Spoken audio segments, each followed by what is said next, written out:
Good morning. How are you today? It's a beautiful day today, Sunday. We have some of the same problems we've had all along.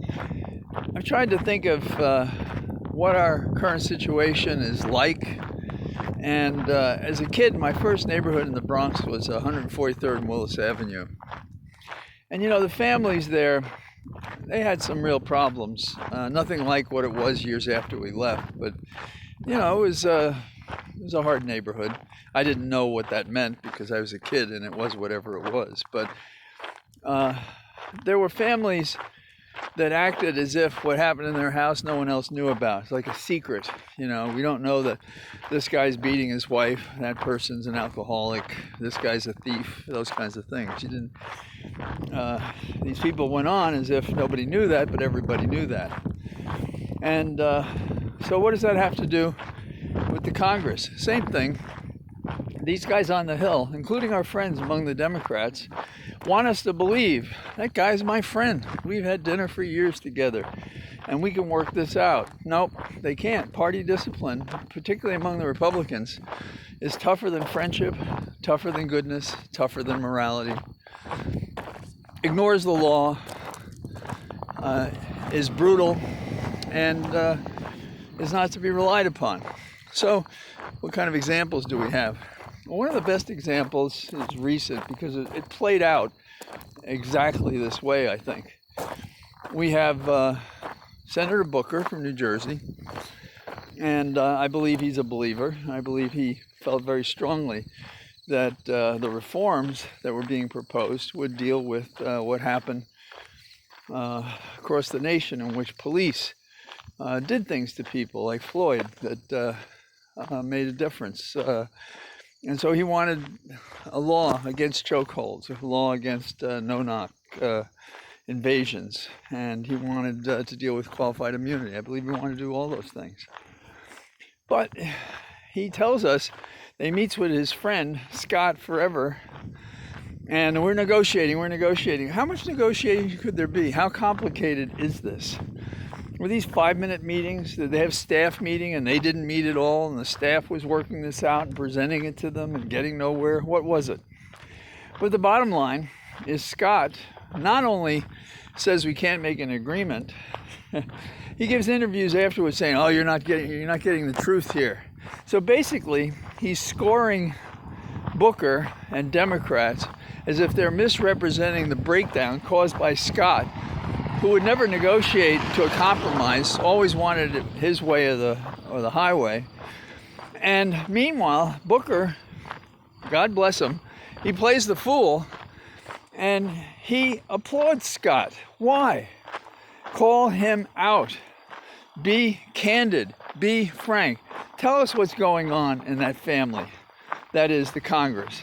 Why it's not working. What they did. What they said. You don't owe them anything. These conversations were not, confidential, and they can't be. You work for the people, and what you did is not privilege. You should tell us what happened, okay? Now, let's broaden this. On Monday, tomorrow, we're going to have supposedly a deadline on infrastructure. Where is it? It's nowhere.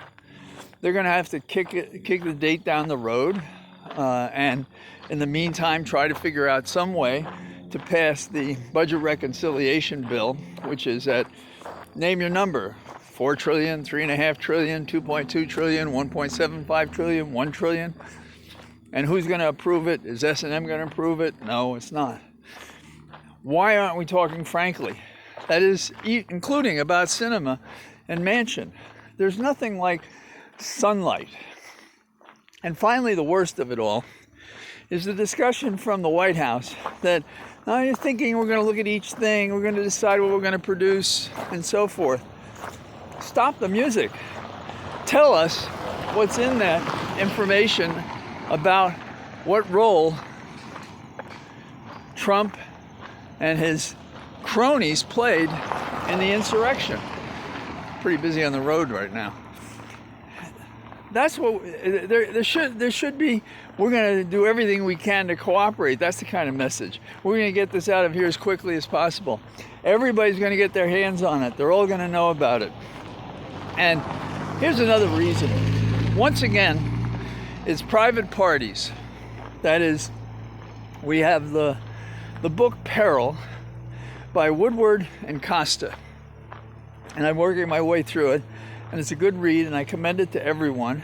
And it basically talks about how these guys were stealing the election. How Steve Bannon was telling his people on his podcast to storm the Bastille, take over the government, take the presidency from Biden in the cradle while it's in the cradle. You know, these kinds of things. And we're not acting upon this. So, what is my prescription on this Sunday in the Cathedral of Trees? My prescription is do something. Investigate, prosecute, fight for the subpoenas, get rid of Garland if he won't do the right thing. Appoint a special prosecutor so that we have a chance of getting at the truth. 9 months, how many months do we have to have passed when the crime is committed and we do nothing about it? We make the law a joke. We steal its thunder. We steal its purpose when we do nothing to follow up, to reckon with those who would have compromised, destroyed our entire democracy. So, that's what I'm thinking this Sunday.